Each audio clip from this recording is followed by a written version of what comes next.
kita memuji Nabi kita Muhammad SAW bahwa sesungguhnya Nabi Muhammad sungguh berada di atas akhlak yang agung. Wa an yahdiyana li ahsanil akhlaqi la yahdi li ahsaniha illahu. Dan kita memohon pada Allah Subhanahu wa taala kepada beliau agar Allah memberikan kita hidayah petunjuk untuk bisa menggapai akhlak yang mulia, karena tidak ada yang sanggup memberikan petunjuk untuk menggapai akhlak yang mulia kecuali Allah Subhanahu wa taala. Wa an yasrifa anna sayyi'aha la yasrifu anna sayyi'aha illa. Dan kita memohon pada Allah agar Allah palingkan dari kita keburukan akhlak yang buruk, karena sebenarnya tidak ada yang dapat memalingkan kita dari akhlak yang buruk kecuali Allah Subhanahu wa taala. Nah, pada itu bagaimana waktu Allah mereka khas ulama mereka malah membahas berkaitan dengan nikmat, itu pasti tidak akan lepas mengaitkan nikmat itu dengan kehendak Allah Subhanahu wa taala. Jadi beliau mengatakan seperti ini bukan tanpa dasar. Nanti mudah-mudahan sampai pada pembahasannya bahwa ternyata akhlak mulia ini adalah termasuk rezeki. Itu yang sering yang jarang kita pahami, bahwa seseorang itu bisa mendapatkan akhlak mulia, bisa berhias dengan akhlak mulia itu semata-mata karena rezeki dari Allah, rezeki dari Allah Subhanahu wa taala, bukan karena kecerdasan dia, bukan karena turunan orang baik. Karena betapa banyak orang yang bapak ibunya baik, bahkan non-sewu mungkin kiai atau ulama atau ustaz, tapi anak-anaknya ada yang kemudian tidak menurun, tidak mengikuti jejak orang tua, bahkan berbalikan. Bahkan Allah contohkan misalnya putranya Nabi Nuh alaihissalam. Ayahnya adalah seorang Rasul yang menyeru kepada Allah Subhanahu wa taala, tapi anaknya justru menjadi penentang. Jadi akhlak yang baik termasuk hidayah dan seluruh hal-hal yang baik yang ada pada diri kita itu adalah nikmat dari Allah Subhanahu wa taala. Sehingga beliau mengawali dengan memohon kepada Allah agar Allah karuniakan kepada kita akhlak yang mulia, sebagaimana Allah karuniakan akhlak tersebut kepada Nabi kita Muhammad SAW, dan Allah puji Nabi kita karena memiliki akhlak yang agung. Dan ini berbeda dengan sebagian yang dipraktekkan kaum muslimin hari ini. Menawi Bapak Ibu Person, wonten sebagian sekolah Islam hari ini mengajarkan anak-anak untuk percaya diri. Selama ini kita kalau membahas tentang percaya diri itu sesuatu yang bagus, itu memang pada kadar tertentu bagus, tetapi ada tempat-tempatnya. Kalau misalnya kemudian anak itu dari kecil sudah ditanamkan, aku pasti bisa, aku pasti begini, aku pasti begitu, yes, dan itu jamak umum kita dapati di sebagian sekolah karena sekolah Islam. Padahal kita ini diajari apa? Zikir la haula wala quwata illa billah. Diajari bahwa tiada daya dan kekuatan kecuali karena Allah Subhanahu wa taala. Itu yang diajarkan kepada kita, dizikirkan. Tetapi dalam prakteknya ternyata zikir itu kasih hati. Kita didik anak-anak kita untuk lebih percaya pada dirinya daripada menggantungkan harapan pada Allah Subhanahu wa taala. Aku anak soleh, aku pasti soleh, aku pasti bisa, dan seterusnya. Bapak itu adalah teori afirmasi. Itu dipelajari dalam psikologi. Kebetulan saya alumni Fakultas Psikologi. Dulu juga termasuk yang mempelajari hal seperti itu karena itu yang diajarkan. Jadi konon untuk membangun rasa percaya diri anak, untuk membuat anak itu berpikir positif, maka diajarkan afirmasi seperti itu. Jadi dia membangun keyakinan bahwa dirinya pasti bisa, pasti begini, pasti begini, dan tidak ta'aluk, tidak mengaitkan dengan Allah Subhanahu wa taala. Sehingga ketika kemudian pada faktanya anak itu mengalami kegagalan, dia down, dia rawan sekali, rentan sekali down, karena dia tidak disiapkan untuk kemudian bisa berserah diri. Karena dia memiliki keyakinan saya pasti bisa. Kalau ternyata ketika dia gagal, dia rawan untuk kemudian stres, frustasi dan sebagainya. Karena itu di sini beliau awali bahkan urusan akhlak mulia ini memohon. Ini adalah ikhtiar pertama kali yang mesti dilakukan setiap orang beriman untuk mendapatkan nikmat apapun, akhlak, ilmu dan semisalnya. Yang pertama kali dilakukan adalah memohon pada Allah Subhanahu wa taala. Kemudian diiringi dengan ikhtiar, diiringi dengan ikhtiar. Kemudian kata beliau, innal quluba wal adaba unwanul falahil mar'i wa sa'adati di dunya wa akhirat. Sesungguhnya akhlak dan adab itu adalah tanda kesuksesan seseorang dan kebahagiaan seseorang, tanda kesuksesan dan tanda kebahagiaan seseorang di dunia dan di akhirat. Mama ustul jeliban al-khairatu bimisli khuluqil fadil wal adabil karim. Dan tidaklah seseorang itu diberi karunia yang luar biasa, itu semisal karunia akhlak yang mulia dan adab yang mulia. Jadi seseorang itu ketika dia diberi nikmat berupa akhlak yang mulia, adab yang baik, maka sesungguhnya dia sudah mendapatkan karunia yang luar biasa. Kata beliau bahkan tidak ada bandingnya. Tentu saja setelah nikmat taufik, setelah nikmat taufik, setelah nikmat akidah, maka akhlak yang mulia ini adalah nikmat yang luar biasa. Bahkan kata beliau, wadinu kulluhu kulluhun, agama ini seluruhnya adalah akhlak. Nah ini perlu dijelaskan. Kalau kita ngaji seperti ini, kemudian direkam misalnya tidak diupload dan dipotong hanya bagian ini, bisa tidak. Wah, Ustaz ini ngajar dulu. Masa agama mengisinya akhlak, tapi akidah yang dipikirin yang dipikir. Beliau mengatakan sekali ini bukan tanpa dasar. Nanti kita akan ketahui kenapa kok beliau mengatakan bahwa ad-dinu kulluhu kulluhun. Bagaimana itu? Agama ini seluruhnya akhlak. Padahal di situ ada akidah, ada fikih, ada yang lain-lain. Kenapa kok beliau mengatakan? Nanti kita ketahui. Waman zada alaika fil khuluq zada alaika fid din. Maka siapa saja yang bertambah padanya akhlak, maka bertambah padanya agama. Maksudnya semakin seseorang itu akhlaknya baik, itu menjadi alamat, menjadi tanda semakin baik agama seseorang. Nah ini perlu kita perhatikan karena ada fenomena berbeda sekali. Orang ketika sebelum ngaji dia baik, serawung dengan tetangga baik, tapi begitu ngaji malah tidak.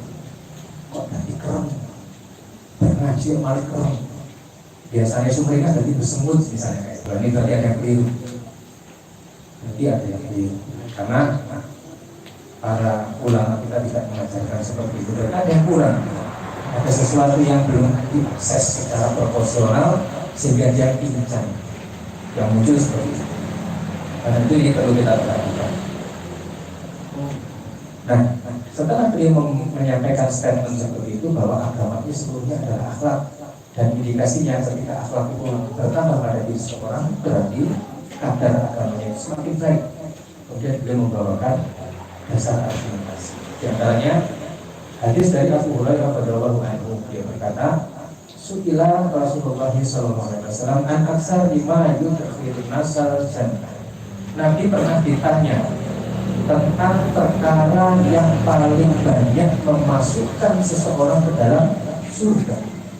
Apalah maka Kanjeng Nabi paling mengingatkan at-taqwallahi wa husnul khuluq. Perkara yang paling banyak memasukkan seseorang ke dalam surga adalah takwa kepada Allah dan akhlak yang baik.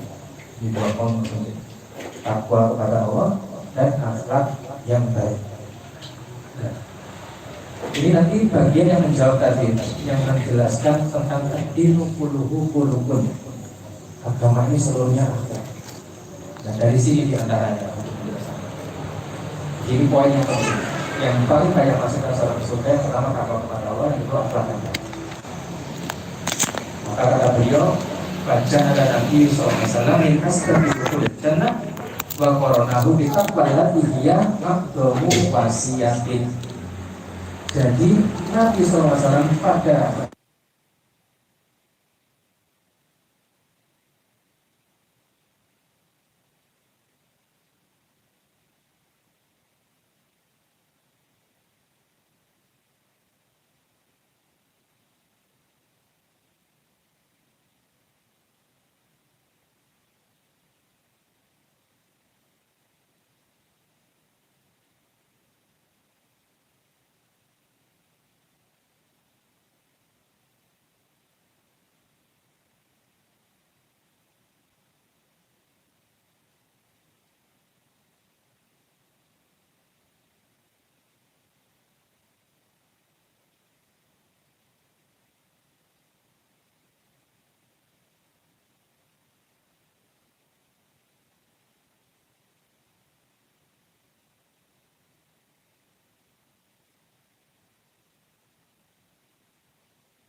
paling berakhlak pada Allah Subhanahu wa taala.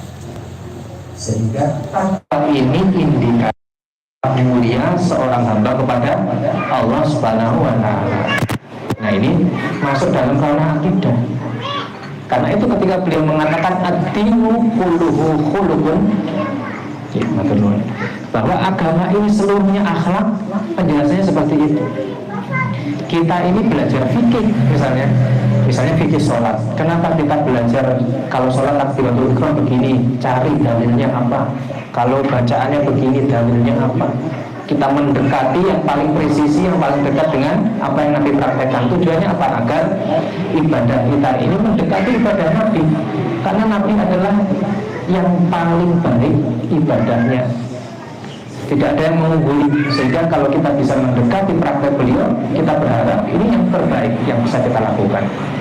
Semakin kita mendekati Nabi, maka semakin kita ini baik di hadapan Allah Subhanahu wa Ta'ala. Sehingga ketika kita belajar fikih pun, itu adalah dalam rangka kita tampil prima, tampil baik di hadapan Allah. Dan itu adalah bagian dari akhlak seorang hamba kepada Rabb-nya. Jadi seperti itu penjelasan ini pun kata semekatan Bapak Ibu. Sehingga ketika beliau mengatakan ad-dinu kulluhu khuluqun, agama ini seluruhnya akhlak, kata semekatan. Akidah kita, fikih yang kita pelajari, semuanya adalah agar kita ini tampil menjadi hamba yang terbaik di hadapan Allah Subhanahu wa Ta'ala.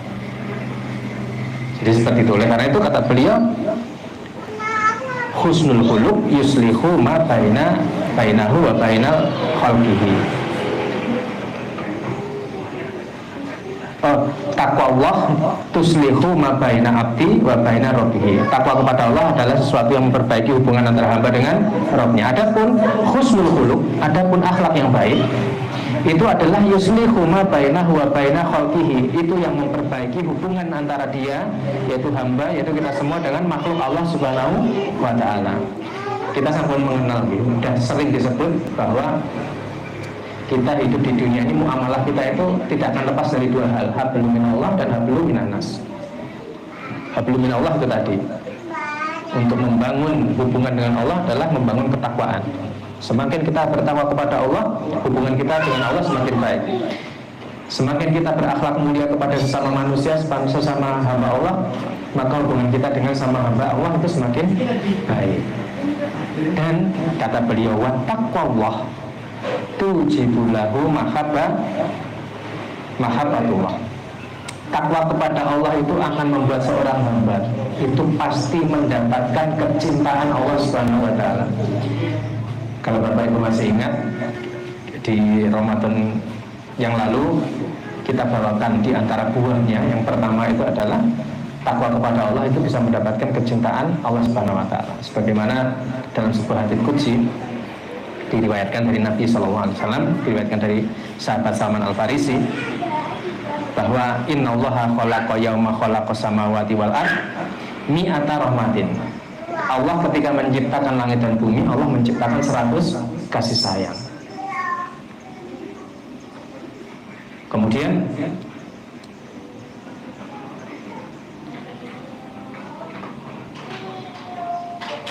kullu rahmatin mil'u ma baina samai wal ard. Nah, setiap rahmat itu akan memenuhi antara langit dan bumi. Banyaknya, jumlahnya itu sangat besar, sehingga satu rahmat, satu kasih sayang dari Allah Subhanahu wa Ta'ala itu bisa memenuhi antara langit dan bumi. Kemudian qasamaha rahmatan bainal khalaiq, dan Allah mengambil satu kasih sayang dan dibagi ke seluruh makhluk, dari makhluk yang pertama sampai nanti hari kiamat. Dengan satu rahmat yang dibagi itu, tahtiful walidatu ila waladiha, seorang itu bisa berkasih sayang, menunjukkan kasih sayangnya kepada anaknya. Wa biha yasratu al-wahsya wa tairal ma'a. Kemudian dengan kasih sayang itu Allah juga memberi minum binatang buas dan juga burung, memberi minum dengan air. Wa biha yatarahamu al-khalaiq, dan dengan kasih sayang itu pula seorang hamba itu bisa saling berkasih sayang. Itu satu kasih sayang dibagi kepada seluruh makhluk dari awal penciptaan sampai akhirnya, itu saja sudah bisa membuat dunia ini sangat indah. Nah, kata beliau, wa in kana yaumal qiyamah, Nah, adapun nanti wa in kana yaumul kiamah, nanti pada hari kiamat, qasaraha 'alal muttaqin, Allah hanya akan mengkhususkan satu kasih sayang itu kepada orang yang bertakwa, wa zadahum tis'a wa tis'ina, dan Allah genapi dengan 99 kasih sayang yang Allah simpan. Jadi genap 100 kasih sayang yang Allah berikan kepada orang yang bertakwa. Karena itu takwa ini adalah sesuatu yang akan menjadikan seorang hamba mendapatkan kasih sayang Allah Subhanahu wa taala. Sehingga ketika Rasul menyebutkan bahwa perkara yang paling banyak memasukkan seorang hamba ke surganya Allah adalah takwa dan akhlak yang mulia, karena takwa ini bisa menjadikan seorang hamba mendapatkan 100 kasih sayang Allah. Nah, kalau seorang hamba sudah diberi 100 kasih sayang, sudah otomatis dia itu alamat masuk ke dalam surga. Kemudian Rasul menggandengkan husnul khuluq, wa husnul khuluq yad'u ila mahabbatihi. Kenapa sebegitu pentingnya Rasul menggandengkan akhlak yang mulia dengan ketakwaan? Bapak Ibu, kalau kita dapati ayat maupun hadis yang Rasul menyebutkan dalam satu rangkaian, misalnya dalam satu rangkaian perintah, maka itu sesuatu yang penting. Sebagaimana juga ketika Allah menyebutkan wa qadara rabbuka an la ta'budu illa iyyahu wa bil walidaini ihsana, misalnya Allah telah memerintahkan kepada kalian agar kalian tidak beribadah kecuali hanya kepada Allah. Berarti ini perintah untuk tauhid. Wa bil walidaini ihsana, dan kepada orang tua hendaknya berbuat baik. Maka ini menunjukkan tingkatan. Pertama perintah tauhid, kedua berbakti pada orang tua. Dan ini sesuatu yang penting. Ketika perintah berbakti pada orang tua digandengkan dengan perintah tauhid, berarti ini juga sesuatu yang sangat penting. Ketika Rasul mengatakan bahwa hal yang paling banyak masukkan manusia ke surga adalah takwa Allah wa husnul khuluq, maka akhlak mulia ini juga sesuatu yang sangat penting. Ini sunnah Nabi yang mestinya kita hidupkan, karena ini sunnah yang mudah bagi yang Allah memudahkan ya. Berakhlak mulia ini sunnah yang mudah, tetapi pahalanya luar biasa. Tentu saja segala sesuatu itu mudah kalau Allah mudahkan, karena pada faktanya, realitanya banyak sesuatu yang tampak mudah ini orang tidak bisa melakukannya. Bahkan sekedar untuk berbagi wajah cerah itu ternyata tidak semua orang Allah mudahkan melakukannya. Dia ngaji kemana-mana, tapi dengan tetangga itu kasar misalnya, wajahnya selalu muram, tidak menyenangkan. Itu juga bukan karena dia bagaimana, bisa jadi memang karena satu dan lain hal kemudian Allah tidak karuniakan kemudahan itu pada. Karena itu beliau Sahibul Kitab Syekh Abdul Razak Hafizahullah Ta'ala mengawali pembahasan ini dengan memohon kepada Allah agar Allah karuniakan pada kita akhlak yang mulia. Nah, kemudian apa di antara keutamaannya sehingga ketika Rasul mengatakan akhlak mulia itu adalah perkara yang paling banyak memasukkan manusia ke surga? Kata beliau, diriwayatkan dari sahabat Jabir radhiyallahu anhu, anna Rasulullah sallallahu alaihi wasallam qala, beliau Nabi sallallahu alaihi wasallam bersabda, inna min ahabbikum ilayya wa aqrabikum minni majlisan yaumal qiyamah ahasinakum akhlaqan. Kata beliau, sesungguhnya di antara orang yang paling aku cintai di antara kalian, dari kalian, dan orang yang paling dekat padaku dari kalian, majlisan yaitu tempat duduknya yaumal qiyamah pada hari kiamat, adalah ahasinakum akhlak, yang akhlaknya paling baik. Sekali lagi kata Rasul, di antara kalian nanti yang paling aku cintai dan yang paling dekat tempat duduknya denganku pada hari kiamat adalah yang paling baik akhlaknya. Kalau kita ini sudah misalnya dekat dengan Nabi, jelas itu alamat bahwa kita ada di surga. Kita tidak mungkin dekat dengan Nabi kok ada potensi tergelincir ke neraka. Kalau masih ada potensi tergelincir ke neraka itu berarti jauh dari tempat duduk Nabi. Sehingga kata beliau dikatakan di sini, fakullama kanal mar'u ahsanu khuluqan kana aqrabu ila Rasulillah sallallahu alaihi wasallam majlisan yaumil qiyamah min ghairihi. Maka manakala seseorang itu semakin baik akhlaknya, maka dia akan semakin dekat tempat duduknya dari tempat duduk Nabi pada hari kiamat dibandingkan orang yang lain. Fakullama kana asu'a khuluqan kana ab'adu. Adapun semakin buruk akhlak seseorang, dia akan semakin jauh posisinya, tempat duduknya nanti pada hari kiamat, semakin jauh dari Nabi alaihi salatu wassalam. Jadi ini diantara faidah, diantara keutamaan seseorang itu berakhlak mulia. Sehingga ini nyambung dengan tadi yang dikatakan oleh Rasul. Yang paling banyak memasukkan manusia ke surga adalah takwa dan akhlak mulia. Karena akhlak mulia ini mendekatkan seorang hamba, mendekatkan kita ini kepada Nabi. Nanti tempat duduknya, kalau kita dekat dengan Nabi, jelas kita ada di surga, insya Allah. Kemudian diriwayatkan pula dari Abu Hurairah radhiyallahu anhu, dari Nabi SAW, dia bersabda, innakum lantasaun nasa bi amwalikum. Sesungguhnya kalian itu lantasaun. Lan itu negasi yang sifatnya abadi. Maksudnya tidak akan pernah, pasti.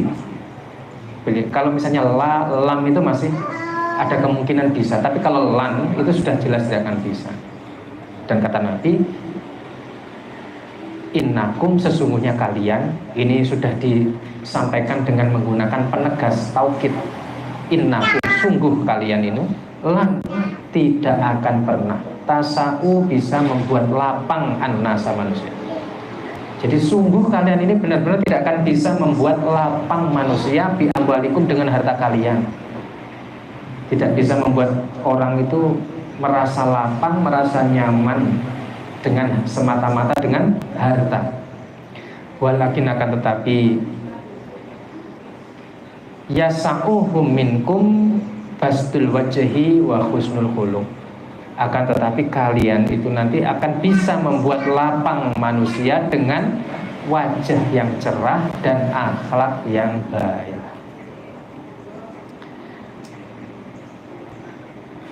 Bapak Ibu rahimani wa rahimakumullah, banyak kita jumpai, dan ini real ya, real.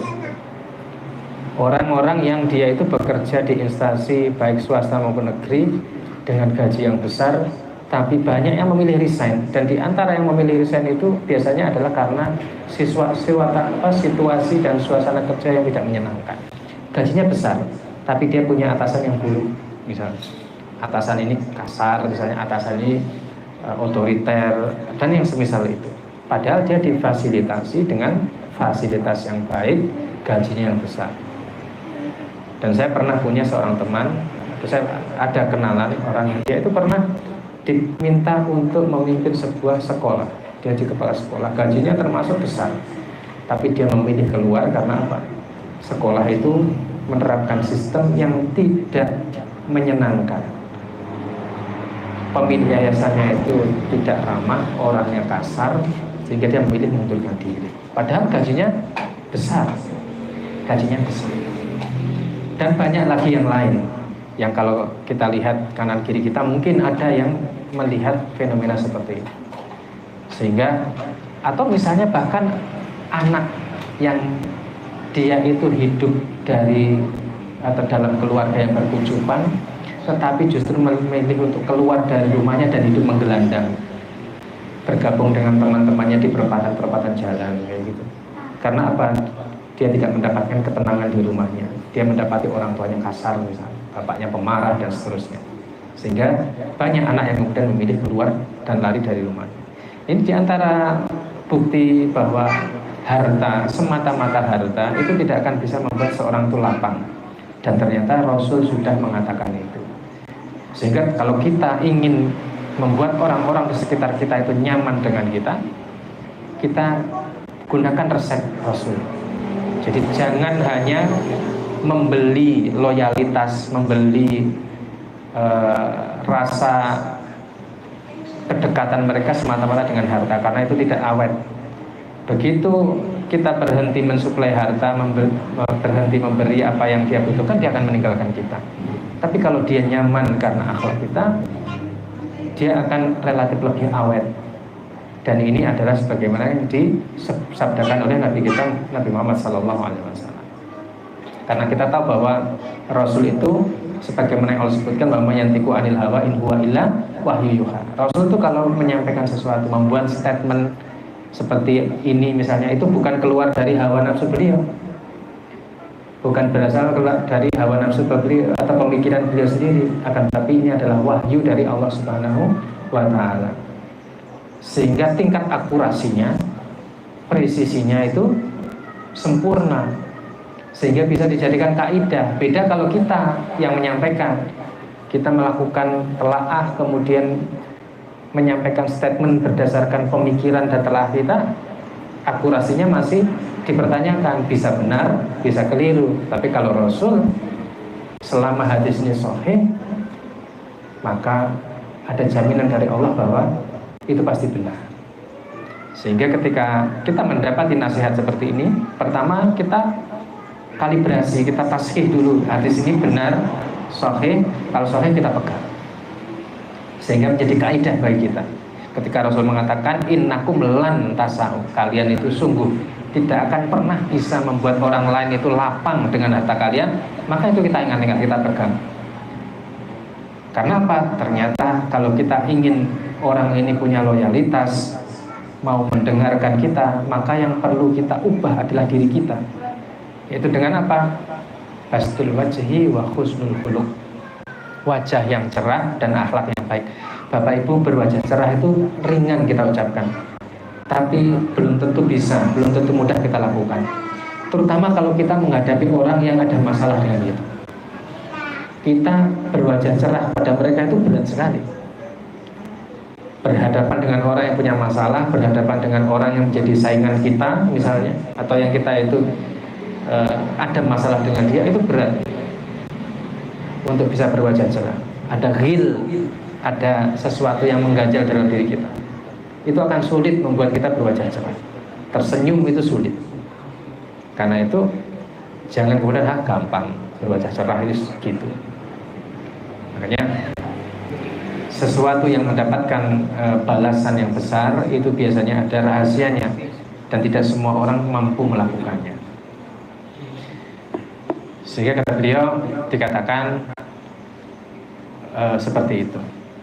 Nah, ada perkataan yang bagus, itu disampaikan oleh sahabat Ibnu Umar radhiyallahu anhu. Kata beliau dalam sebuah syairnya, kata beliau, Bunayya innal bira syai'un hayyinun wajhun talikun wa kalamun layyinun. Kata beliau, Bunayya, ya nak, ger putraku, innal bira syai'un hayyinun, sesungguhnya kebaikan itu sesuatu yang mudah. Ini beliau sampaikan karena khitabnya adalah bunayya, anak-anak, jadi nasihat untuk anak-anak gitu ya. Tapi kita bisa mengambil faedah dari sana. Nah, kebaikan itu sesuatu yang mudah. Wajhun talikun, wajah yang cerah, yang ramah, wa kalamun layyinun, dan ucapan yang lembut, itu adalah kebaikan.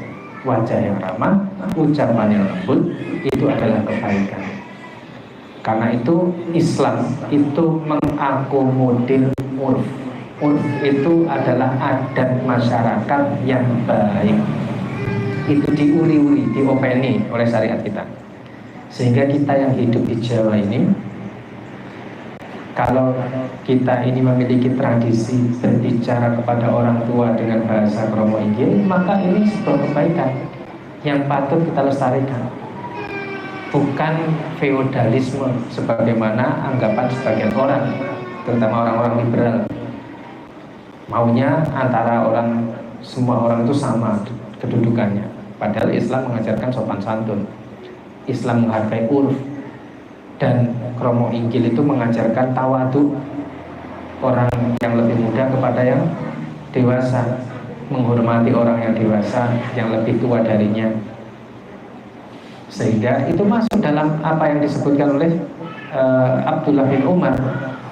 Kata beliau, kebaikan itu mudah, wajah yang cerah dan ucapan yang lembut. Kromo inggil itu juga ucapan yang lembut. Sehingga seakan-akan ini adalah adat, tetapi kalau kita perhatikan bahwa ini adalah bentuk akhlak yang mulia, maka itu masuk dalam bahasan syariat kita. Sehingga ini perlu kita tinjau lagi. Kalau hari ini anak-anak kita banyak yang sudah meninggalkan tradisi ini. Sebagai orang Jawa, jadi ini apa? Wong Jawa silang Jawa nih. Nah ini sebenarnya disayangkan ya, karena ini adalah tradisi yang baik sebenarnya. Anak berbicara kepada orang tuanya dengan kromo inggil. Wa hadhil akhlaqu hibatun minallah. Kata beliau, akhlak ini adalah hibah, pemberian dari Allah Subhanahu wa taala. Wa tafaddulun minhu yahdi li ahsaniha man syaa min ibadi. Dan Allah itu akan berikan kepada hambanya yang Allah kehendaki. Dikatakan dari Jabir bin Abdullah radhiyallahu anhu, kata beliau, Nabi SAW itu ketika beliau membaca istiftah dalam sholatnya, diantaranya, jadi riwayat istiftah sholat Nabi itu banyak. Nah, diantaranya ini, beliau membaca bacaan ini. Inna sholati wa nusuki wa mahyaya wa mamati lillahi rabbil alamin. Sesungguhnya sholatku, ibadahku, hidupku, matiku untuk Allah Rabbul Alamin. La syarikalahu, tiada sekutu bagi Allah. Wa bidzalika umirtu wa ana minal muslimin. Demikianlah aku diperintahkan dan aku ini termasuk orang yang berserah diri pada Allah Subhanahu wa taala, muslimin. Kemudian beliau berdoa, Allahumma hdini li ahsanil a'mali. Ya Allah, berikanlah hamba petunjuk kepada amal-amal yang baik, wa ahsanil akhlaqi, dan akhlak yang baik. La yahdi li ahsaniha illa anta. Tidak ada yang mampu memberi petunjuk pada amal yang baik, tidak ada yang mampu memberi petunjuk pada akhlak yang baik kecuali Engkau, wahai Allah. Wa kini sayyi al amali wa sayyi al akhlaqi la yaqi sayyi'aha illa anta. Dan jauhkanlah hamba dari keburukan amal, dan jauhkanlah hamba dari keburukan akhlak. Tidak ada yang mampu menjauhkan hamba dari keburukan amal dan keburukan akhlak kecuali Engkau. Rasul Shallallahu Alaihi Wasallam saja memohon pada Allah agar diberi petunjuk, diberi hidayah akhlak yang baik. Maka ini menunjukkan bahwa akhlak ini adalah pemberian dari Allah Subhanahu Wa Taala. Sehingga kalau kita ingin mendapatkan itu, pertama kali yang harus kita lakukan adalah berdoa, memohon kepada Allah Subhanahu wa Ta'ala. Baru setelah itu kita latih diri kita untuk berakhlak yang baik. Kemudian dibawakan riwayat dari Taus bin Kisani rahimahullah. Kata beliau, inna hadhil akhlaq manaihu yamnahuhallahu azza wa jalla man yasha'u min ibadihi. Senada dengan yang dikatakan Jabir bin Abdullah radhiyallahu anhu, Taus pun mengatakan bahwasanya akhlak ini adalah pemberian dari Allah yang Allah karuniakan pada hambanya yang Allah kehendaki.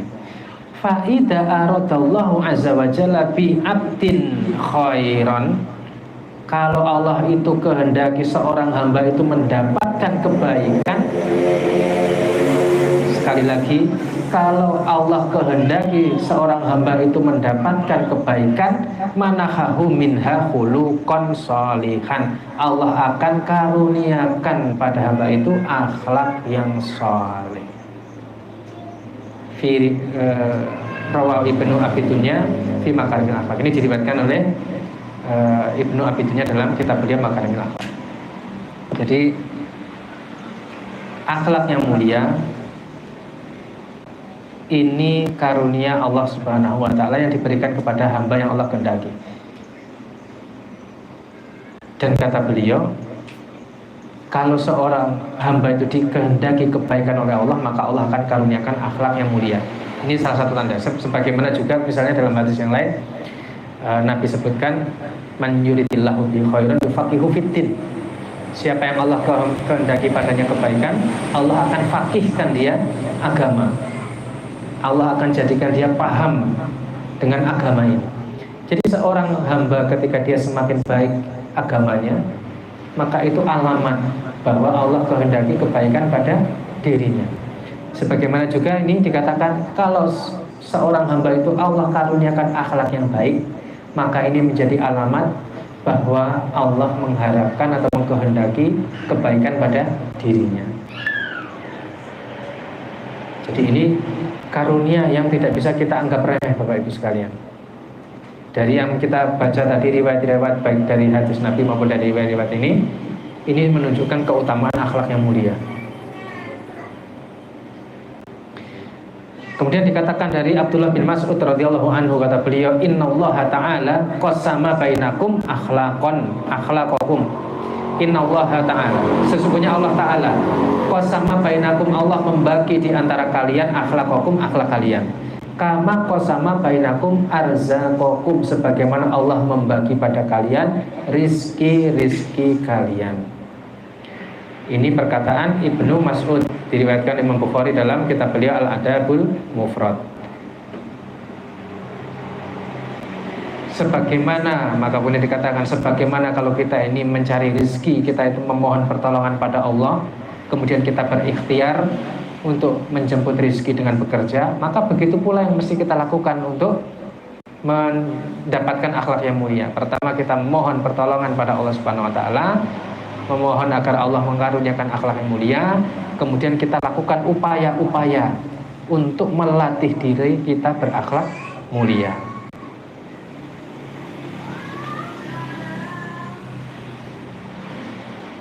Jadi itu dua langkah yang mesti dilakukan berdasarkan apa yang disampaikan oleh Ibnu Mas'ud, bahwa seseorang itu jika ingin mendapatkan akhlak yang mulia, maka sebagaimana dia ingin mendapatkan rezeki, pertama adalah mohon pertolongan pada Allah agar Allah mudahkan, kemudian bertawakal pada Allah dalam usahanya. Setelah itu dia melakukan upaya yang sungguh-sungguh untuk mencari rezeki, upaya yang sungguh-sungguh untuk mendapatkan pemeraih akhlak yang mulia.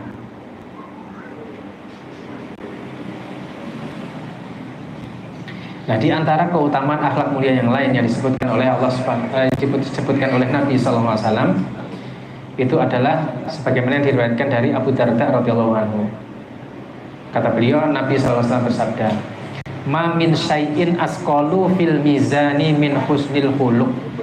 Kata Nabi, tidak ada sesuatu pun yang lebih berat dalam mizan, dalam timbangan amal seorang hamba dibandingkan dengan akhlak yang mulia. Ma min syai'in, tidak ada sesuatu pun asqalu yang lebih berat di dalam timbangan Allah dibandingkan dengan akhlak yang mulia. Jadi akhlak yang mulia ini akan menjadi pemberat timbangan amal soleh kita di hadapan Allah Subhanahu wa ta'ala. Maka Bapak Ibu rahimani wa rahimakumullah, di antara yang bisa kita sampaikan di kesempatan ini, sekali lagi kesimpulannya dari apa yang kita baca dari kitab Ahadisul Akhlaq di bab ini belum selesai, masih banyak, masih panjang, karena ada hal-hal yang beliau sebutkan, termasuk ada pilar-pilar akhlak mulia yang sebaiknya seorang hamba itu berhias dengannya. Ada 4 hadis pokok yang berkaitan dengan akhlak mulia. Kalau kita mengamalkan 4 hadis itu, niscaya akhlak kita akan menjadi baik. Insya Allah di pertemuan-pertemuan yang akan datang, mudah-mudahan Allah mudahkan kita, beri kesempatan kita untuk bisa membahas secara lebih lengkap. Dan intinya dari apa yang kita bahas, Bapak Ibu, kita baru menyentuh tentang keutamaan akhlak mulia. Jadi akhlak mulia ini adalah amalan yang mudah, tetapi paling berat timbangannya di sisi Allah Subhanahu wa taala. Sebagaimana yang disebutkan tadi di sini, tidak ada yang lebih berat dalam timbangan Allah dibandingkan akhlak mulia. Dan sebagaimana Nabi sebutkan bahwa akhlak mulia ini adalah salah satu dari 2 perkara yang paling banyak memasukkan seorang hamba ke dalam surga. Yang pertama takwa, yang kedua akhlak yang mulia. Mudah-mudahan Allah Subhanahu wa taala karuniakan kemudahan pada kita semua untuk bisa bertakwa kepada Allah dengan takwa yang sesungguhnya, dan mudah-mudahan Allah karuniakan kemudahan untuk kita semua bisa terhias dengan akhlak yang mulia, dan Allah karuniakan kita keistiqomahan sehingga kita bisa bertakwa dan berakhlak mulia sampai kemudian Allah pertemukan kita dalam keadaan husnul khotimah. Wallahu a'lam bishawab. Jika ini benar, ini datangnya dari Allah Subhanahu wa taala. Jika ada salahnya mohon dimaafkan dan semata-mata karena kebodohan saya. Wallahu a'lam bishawab. Subhanakallahumma wa bihamdika asyhadu an la ilaha illa anta astaghfiruka wa atubu ilaik. Assalamualaikum warahmatullahi wabarakatuh.